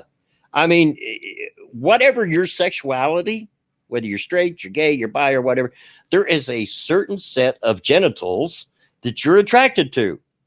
Mm-hmm. And that's the way it is. Yeah. And we're born this way. And you can't change what nature you're born into, what you're attracted to. That's at the base level. And these people, well, you're transphobic. I remember the first person ever to even bring up this idea being Riley Dennis, and people from his own community were saying that he was trying to erase gay and bi people by doing this bullshit. Yeah. You know, the pushback from his own community was making me absolutely laugh my ass off. Because I'm like, you can't. That's, it's, how can you sit there and argue that you were born gay and you're trying to tell us who are born straight that we need to try being gay? If you trying to be straight doesn't work because you were born gay, then us being gay doesn't work because we were born straight. Sean DW 175, don't sell yourself short, dude. Some fat, shrug, so removed from the pool to start with. Bullcrap. I was scrawny. And by scrawny, I mean I was 6 foot tall, weighed 120 pounds, had a 24-inch waist when I come out of high school. That's scrawny. Yeah. And I had no shortage of girlfriends. Trust me. Yeah. Because it's all about attitude. Mm-hmm. I definitely swung way above my pay grade, if you will. I was scrawny, and some of you have seen the old picture of me when I was in high school with the long hair. I wasn't an ugly dude, but there were certainly better looking people to me. And I had at least 2 beauty queens as ex-girlfriends. One was a runner-up for Miss Ohio, and one was the actual Marion County Fair queen the year I dated her. And boy, was she a freak. She was a partying freak. But yeah, I don't buy that. Sorry, Sean. Don't buy it. No. It's not what you look like, it's your personality. People are willing to overlook somebody being overweight if they have one hell of a personality. Just how much you weigh does not remove you from the dating pool, sweetie. Jack Gunsey says, okay, in fairness, it's a lot more difficult to make scrawny work than make fat work. Okay, I'll give you that. I'm not entirely stupid or blind. I'll give you that. But a good attitude, a good firm attitude, and being confident can go a long way. Yeah. And then to add something to Mama Penny, zips lips, no comment. Now, everybody knows I show my face in videos. Everybody knows me and watches my content knows what I look like when I skip taking my iron pills for a while. Literally look like all I need is like a foundation 2 shades lighter than my skin, and I could be on The Walking Dead. That's how horrid the dark circles under my eyes are. And I was able to date. I was able to talk to guys. I was able to go. The hell, I'm married now. I have a kid with him that's in his 20s. You know, if me that looks like the Walking Dead zombie can get married and have a kid, you know, there's hope. I mean, you have to have the personality. Zero personality, social. Oh, come on. I've met people that consider themselves social retards that are funny as hell. I'm a firm believer that there's a person out there for everybody. Now, you might have to change your standards. Maybe your standards of what you want is a little too high, you know? Yeah. You know, I've had really beautiful girlfriends. I've had some ugly ones because ugly girls need loving too. Yeah. You know, yeah. Mama May says zips lips, no comment. Hush. I was pretty once. I can't help it. I'm not pretty now. I'm almost 60 for Pete's sake. Girl, I tell you what, don't make me come up there. I will be seeing you soon at J Kid's wedding. So, yeah, J Kid's getting married this month. Nice. I think if I remember correctly, it's the 20th, somewhere around the 20th. Well, share along the congratulations from me. I will. Now, I did get when my kid was a teenager, when Paul was a teenager, he had this aversion to taking using soap or in his showers. And I told him one day when he was trying to get into the dating scene, I said, let me tell you something about girls. He said, yeah. I said, being attracted to how you look is only part of it. I said, you can have the best personality. You can make her laugh. You can be smart. You can look like Adonis. If she gets within 2 feet of you and smells your body odor, all bets are off. Yeah. Yeah. It was one of those conversations that I started out. I used to be a teenager, and oh, here we go. That was his response. Oh, here we go. Yeah. But yeah, a good attitude and just learning to put yourself out there and to take risks can go a long way. Is it to fix all? No, I'm not here to give you dating advice. I'm just saying, in my past experience, it can take you a long way. Because there was a time in my life, believe it or not, I was a wallflower. I was a shy kid. I wasn't always this blunt, in-your-face fella that you know today, by any means. Before my teenage years, I was very shy. I was a wallflower, afraid to say even anything, But when I became a teenager, there came a point in my life when I said, heck with it. I'm going to be more like my mom. And if people don't like it, then that's tough. And well, the rest is history. Yeah. In high school, I had the zits, I had the eczema, and when I say I had the patches. I mean, you can see the rash, the patches, the plaque, psoriasis. I had that. And then I had anemia on top of it. So I was not blessed in the looks department in school because I looked like I had a combination of Walking Dead disease and leprosy for people that didn't realize that I had eczema and psoriasis and that I was anemic. So I got picked on and bullied a lot for what I looked like. So it took a while to get out of the mindset of, okay, it took me till high school to realize that it didn't really fucking matter what anybody thought of me. It's what I thought of myself that mattered. So it took a long time because it's when you're not blessed with the kids. I cracked up 2 girls in the school because both of them were like, I'm so ashy. Because you know how some people get, what ashy is. I'm so ashy, child. I'm so ashy. I said, I would kill for ashy. Yeah. They both looked over in my direction. All I did was show them one of my arms. I said, ooh, girl, you got a skin problem. I said, you think? Mama Minnie says, PSA, my family makes fun of each other and never take me seriously. We do. I've mentioned it many times. If you just walk in on a conversation, you'd think we all hate each other, but we don't. It's just the way we are. I started very early making sure that my children weren't little snowflakes. And I picked on them. Now, that doesn't mean I picked on them to make them cry. I picked on them in a fun way, and they knew it was fun way. Yeah. You know, and with my grandkids, when they were living here, I'm not joking. This would actually happen. I would, when they lived here, Mama Minnie would already be up and gone to work. So I had to get them up, get them ready for school. I'd go in, wake them up. First words out of their mouth was, Papa, you're fat. I mean, and that's just the way it is. I'm like, yeah, so what's your point? Get ready for school. Yeah. That's just our family. That's how we are. It was like I would wait for those moments that my son would have where he was getting a little full of himself in the self-esteem department, to the fact where he was acting a little self-centered. And he gave me one of those opportunities when I heard him in the bathroom and he goes, I'm growing a mustache. It's coming in. I said, it is? Let me see. So he comes up the hallway, and I swear to God, it was just the darkest of fuzz underneath the nose. Yeah, my oldest grandson's getting that now. He's what? She'll correct me if I'm wrong. I have trouble keeping up with how old my grandkids are. 12, I do believe. But he's rocking that dirty upper lip.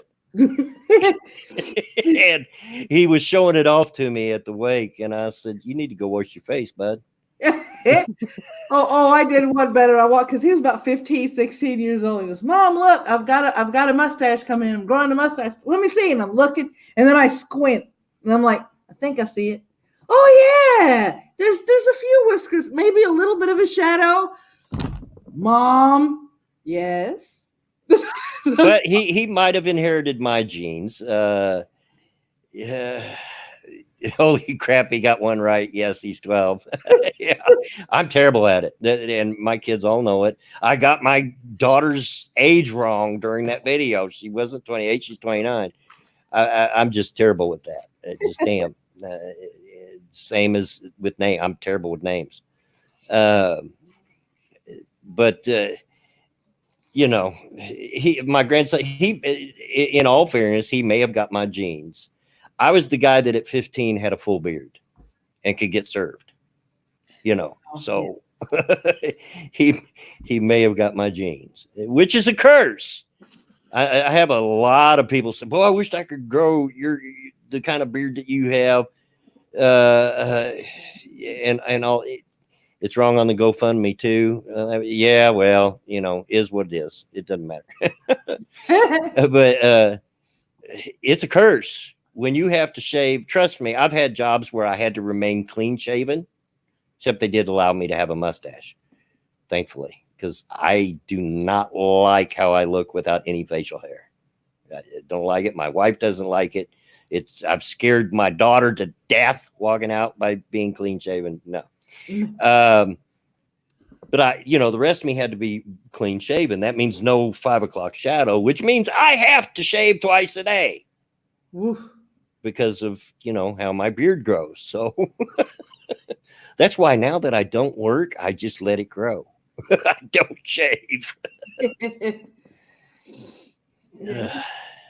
Yeah, my beard's starting to grow gray, cynical. It's actually the only gray that I have. My head don't have too much gray in my hair, but my beard's getting there. It's starting to get there. Yeah, he's Ronan's beard is so thick that he's got to use like clippers or the old-fashioned straight edge, because he can literally go through a pack of 4 disposables in one go. Yeah. That's how thick his whiskers are. Diesel Dave says, I still get carded to buy cigarettes and I'm almost 42. Dude, I was getting carded well into my 30s at least. Yeah, because if I'm clean shaven, I look a lot younger. People claim I look younger than I am. Anyway, when they delivered, I think I told this, but in case I didn't, I'll tell again. When they delivered our refrigerator a week or so ago,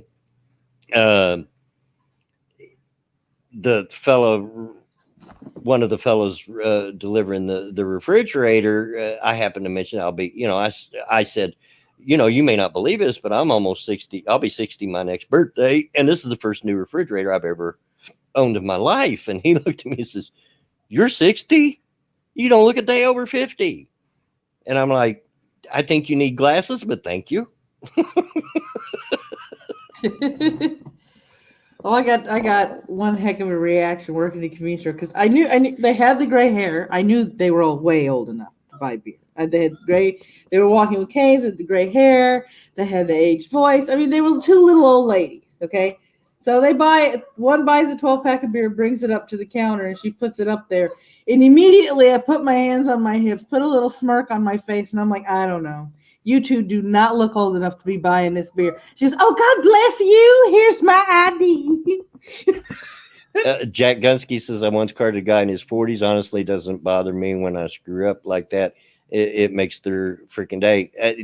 It does. Mm-hmm. I love to get carded, and it does happen to me every once in a while because the rule here, at least in my state, is if you don't look 40, they have to card you. Yeah. It's the rule. That's what they have to do, and it makes my day. I go to my local tobacco store here to buy tobacco, and they all know me in there, but they have to ask me my birth date every time. And I'll say it loud and proud every time I can. Yeah. March 22nd of 1960. Yeah. I'm an old fart, and thank you very much. You just made my day. I was like, what was funny was next week she came in with 3 of her friends. They were all around the same, 3 or 4 of her friends. And as soon as she saw I was behind the counter, she turned around, she waved hi to me, looked at her friends, and went, "Y'all buy beer. She cards you. It's fun." Yeah. Yeah, it absolutely does make our day. You're right, Jack. You hit it right on point. Ebony Williams says, "I've been mistaken for my dad's wife. I'll do you one better. I get mistaken for J-Kid's brother all the time. And it drives him nuts." "This is not my brother. It's my dad."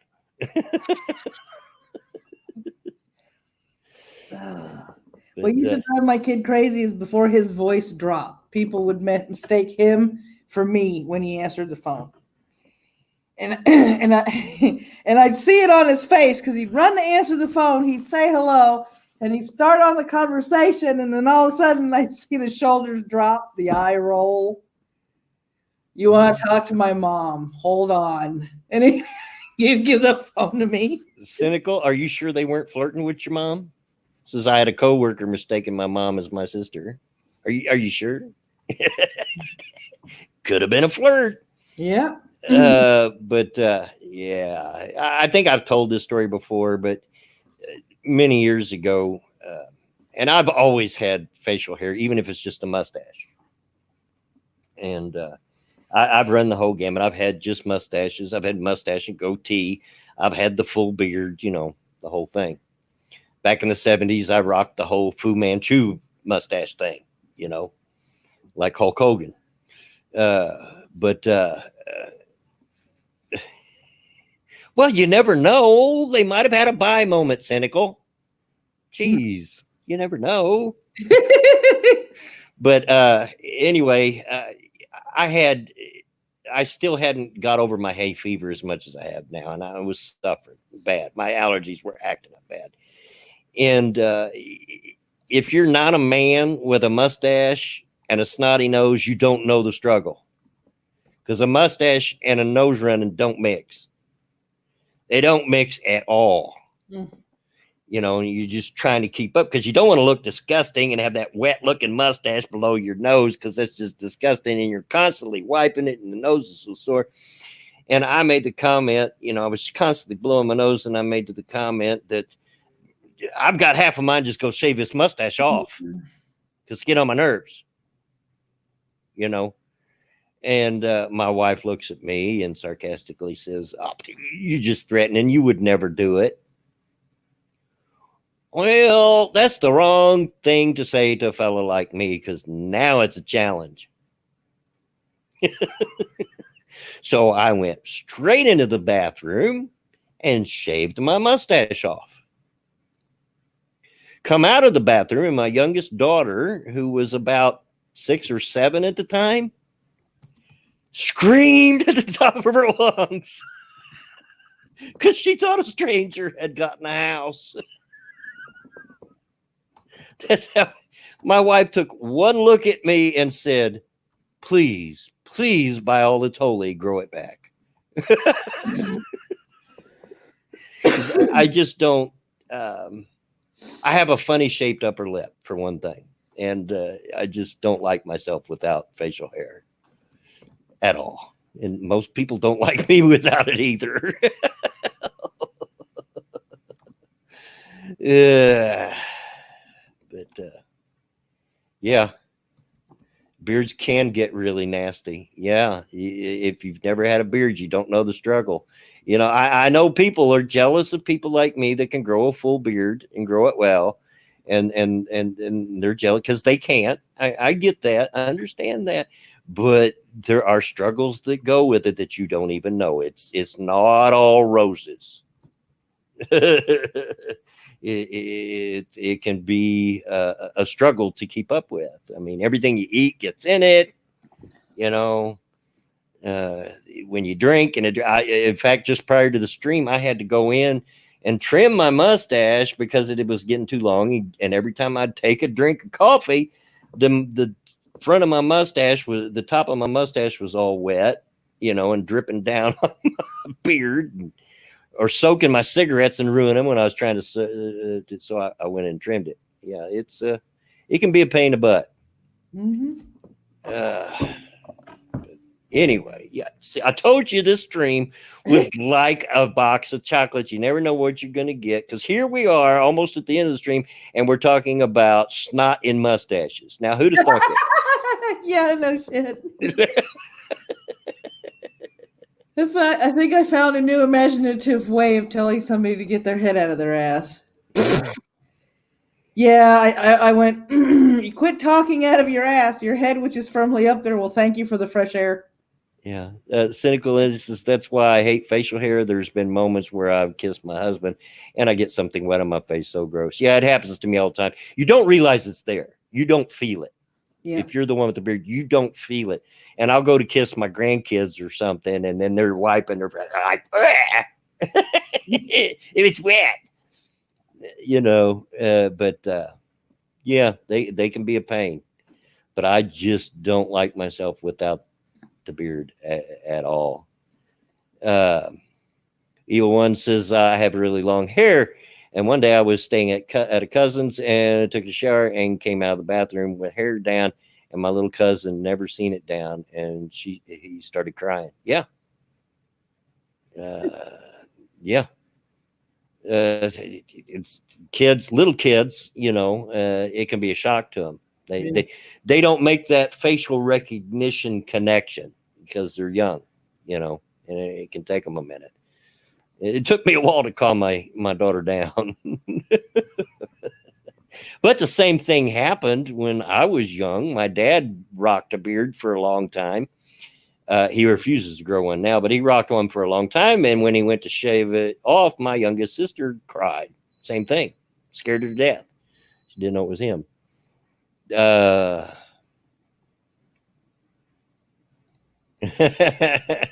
Don't need facial hair. Mom says, don't need facial hair for that. My son doesn't know how to kiss you after he wipes his mouth. Always wet, gross. Yeah.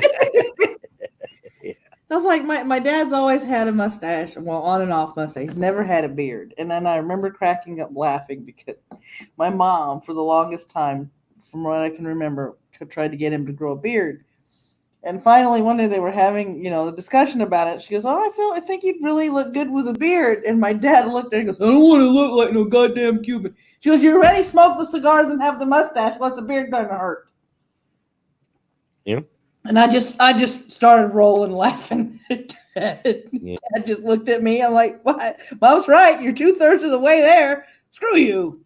And a beard is great for when you're like, we were talking about babies earlier and I love them.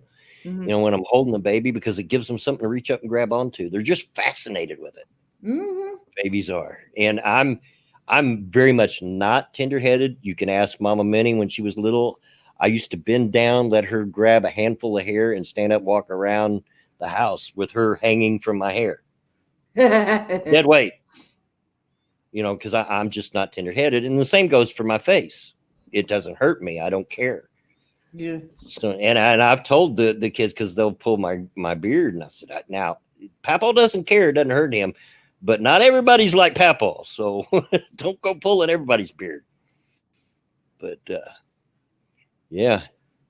And it tickles me when a baby gets fascinated with my beard, and they reach up there and get a whole handful of it, and they're pulling on it and looking at it like, what in the heck is this? I get tickled. My man says, truth, Dad's swing was fun. I'm not tender-headed either. Yeah, she inherited my not tender-headedness. Yeah, it just doesn't hurt me, you grab a whole handful of my head and yank hair and yank on it, and I don't care. Unless you pull a wad of it out, I'm sure that would hurt. But let's see how much time we got. 9 minutes left. Mm-hmm. So this is the time where, not that I haven't, me, I always interact with you guys. Try to. Yeah. But if you got any special questions or anything you want to ask either one of us, you ask them, and we'll try to answer it, or we'll tell you, no, I ain't answering that. One or the other.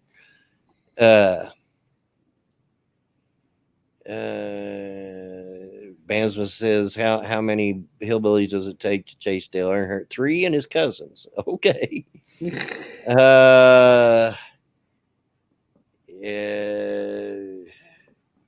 Jen says, my brother has a proper dwarf beard. My mom hates it because she thinks he low. Not sure what you mean there at the end of it, Jen. But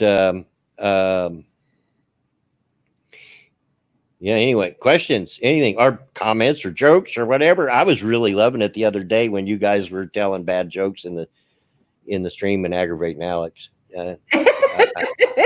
I was loving it because I love bad jokes. I do love bad jokes, unless they're cryptic jokes, and they're just too bad. There is such a thing as just being too bad. Cryptic.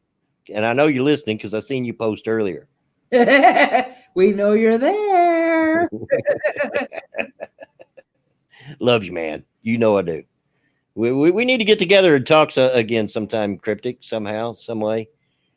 Oh, Necro's asking if there's going to be any Redneck Trek merch. I've been thinking about it. I have been thinking about. I need to get some merch, period, made for the channel. I've thought about it for months and months now. But yeah, I have been thinking about it. So yeah, that could be in the works. Could be sometime in the near future. We'll have to see. The problem is, and you all probably know this, there's companies that sell merch and T-shirts and so forth are a dime a dozen these days, and you just don't. You hear things about this one, you hear bad stuff about that one. You just don't know what company to go with, Yeah. So that's the biggest question I have in my mind on just who I should go with. Yeah. So far, every time I've asked somebody, the people that sell merch, I know Viper and my friend Art Rhetorical Entertainment both use Redbubble, so I may go ahead and give that a shot because I've been thinking about making some of my coffee memes into merch. Yeah, there you go. Jen says you should, Jack, you should get Cryptic on a Quiplash stream at some point. I wished I could do those with you guys. They're just too late for me and whatnot sometimes. Although you may not want me in there, it's not a brag. It's just fact. I tend to win Quiplash. And I've done it on many occasions. On one occasion long ago, I had the opportunity to play Quiplash with Bearing and Jeff Holiday, and I won it. So yeah, just about every Quiplash game I've ever got in, I've ended up being the winner. Because the trick of that is to come up with either the grossest or the funniest answer. That's the trick. Yeah. It doesn't have to be the answer that makes sense. It's the one that makes you laugh the most. Yeah. Jack says, when I get my computer back, I intend on doing an earlier stream so I can get some of the British people on. There you go. Yeah, I might be able to make that. But I'm sorry. My natural indication is I'm a night owl. Because I'm an insomniac, as already mentioned. My natural bite me, old man. Took you long enough, cryptic. My natural inclination is to stay up to all hours of the night and sleep late in the morning. But I can't do that because now I'm responsible for taking my granddaughters to school, and I have to drive across town and back to do that. When I do that, I'm in the car over an hour by the time it's all said and done. I leave the house and I'm not back until more than an hour later because they live all the way across town.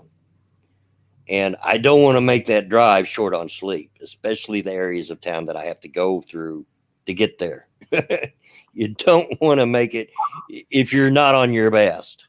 It's not a drive you want to make. But so, yeah, I have to force myself to go to bed early, and I don't like it. Wish I could make some of this later stuff that y'all do, but because, like I said, my natural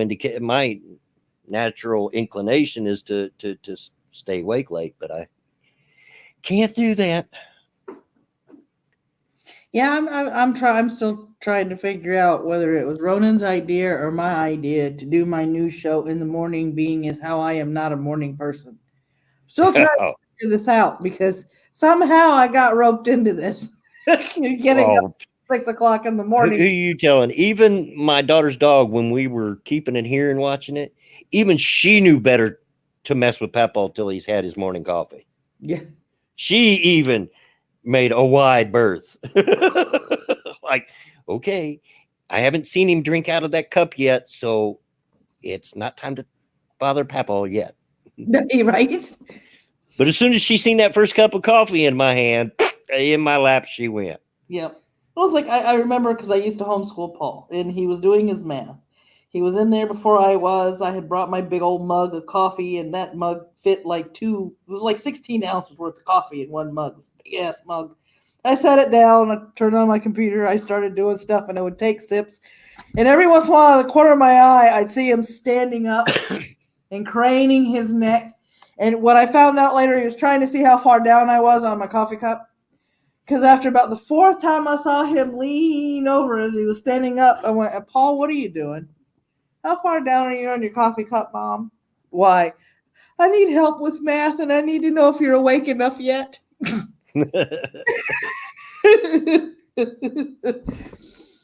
Yeah, it's well known you don't mess with Dad or Papa when he hasn't had his coffee yet. I'm not a morning person. I like getting up early in the morning, so in that respect, I'm a morning person.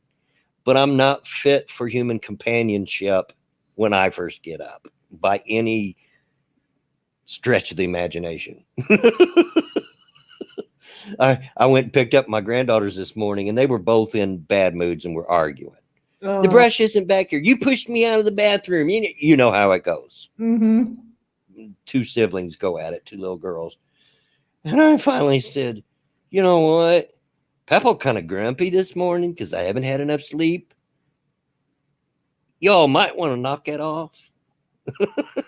Let's not fight. How about? Because, I asked them, how often does Papa yell at you? And they're like, well, never. I said, well, it's about to happen. So stop it. I remember being woken up from doing a paper route with the bouncing of this basketball in the driveway. And my son apparently had a friend over because I heard him go, don't bounce the ball. If you wake up my mom, we're both going to die. That was my house when I was younger because my dad worked nights my whole life. Oh, God, yeah. I wound up walking out there, snatching the basketball from his friend's hand, sticking it in a broadcast spreader, and I was about to take a foot away from it to go back in the house, go back to sleep, when I heard his friend go, well, it's not like I can't walk back in the garage and get the ball after she goes back inside. And all I did was turn around and plant my foot, and my son went, now would be a good time for you to go home if you want to live. Yeah. Anyway, with that, that brings us to that point where it's at the end of the stream. I don't have much format to this live stream, and that's of a purpose. That's on purpose. But the one format I do have is I try to keep it to 2 hours because I just really feel, and this comes from 3 years worth of experience of being on live streams. Anything over 2 hours starts to lose people's interest. So. We're going to end the stream here, Maddie. First of all, thank you to all of you that showed up and are out in the chat and interacted, spent your afternoon with us. You didn't have to do that, and I do appreciate it. And I hope you enjoyed your time talking with us. You know, that my hope for this live stream from the very beginning was just to be like the old-fashioned sit down at the kitchen table and talk stuff. You know, let's just have a conversation. And I hope you enjoyed it. I hope you did, and I sure thank you for the support that you've been in so many ways, monetarily, and supporting my channel and supporting my content. Love you guys. You're the best. You're the best, and so thank you, Maddie. Thank you as always for filling in today. Anything you want to shout out? Well, I put it in there. That's the link to my blogs. That's the easiest way to show everything I've got. So take a look at the blog and take a look at all those links and follow the ones you want to follow, as we say. There you go. There you go. And as for me, the next Redneck Radio episode will be Thursday at 2:30 Eastern. So be sure to check us out there. Either tonight or tomorrow, I'll be recording the footage for Redneck Trek. So that'll be coming Monday. Keep your eye out on that. But until then, as always, get out of my yard.